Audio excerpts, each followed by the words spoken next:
So now that you've seen a couple different ways to store data, let's take that idea of uniqueness to the next level. So there's another family of collections called maps. In that family we have things like hash map, we also have hash table, all different variations on these maps, tree map. So what is a map?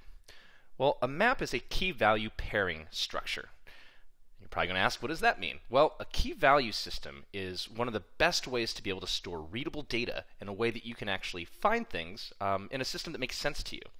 So, for instance, key and value. We already have a system kind of like this when dealing with arrays, where we kind of use the position as the key and the value being what it actually points to. So if I had an array of strings, for instance, I would have these in an order.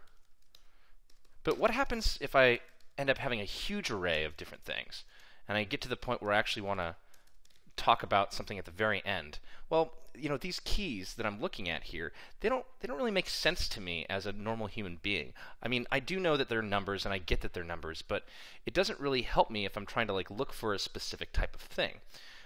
So a key value pair system is what allows you to specify something to have a relationship like an array, but you can use any data type for the key.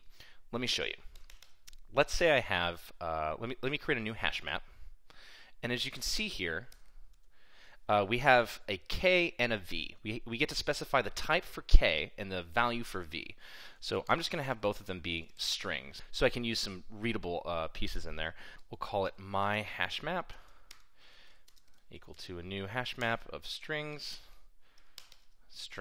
So how do we use this particular collection? Well, just like this. You can say put, and you can specify anything for the key and anything for the value as long as it's a string of characters. However, that key needs to be unique. You can think of it like a position in the array. It just has a readable name. So if I wanted to put my key, and say for my key we get moose.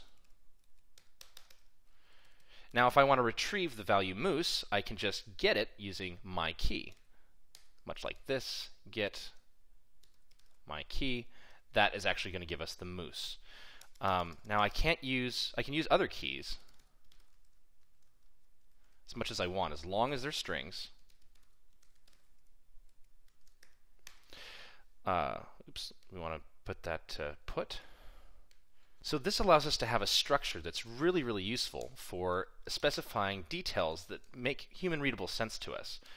Let's say I wanted to actually use this as a list of different states in America and kind of, you know, a trait about them. So here I'm going to say Alaska is very cold. I'll use my hash map and put for Texas maybe something like very awesome. And then I'll put in one for California. I don't really know what California is. California is very, very... Now I'm able to see that Alaska, Texas, California, these all kind of make sense to me as unique keys for this data that I'm looking for. In fact, here's what's great about hash maps is that you can nest them. You can actually put a hash map inside of a hash map. That's why key value pairs are so powerful. So, for instance, let's say I wanted to make a hash map, and again, we have to specify a key and then a value. So if my key happens to be a string, but my actual value is a hash map, much like the one we just created. Now, I just want to go over this really slowly so you can see the structure, because it does look a little messy. This is the value. The value is of a type hash map that has got a key value of string. So that's the value, and this is the key. So it's just this matching to this, which allows us to create a new one,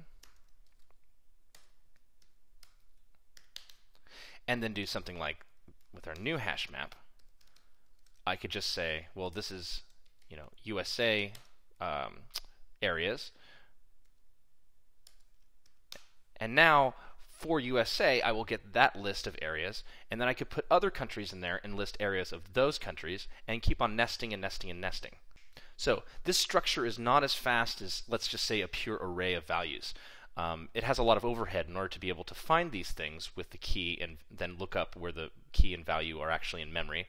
However, they're so easily readable for storing data that makes sense to us. In fact, we're going to use this system a lot when we do networking later on, because most of the APIs on the internet like to give you data in these key value pairings.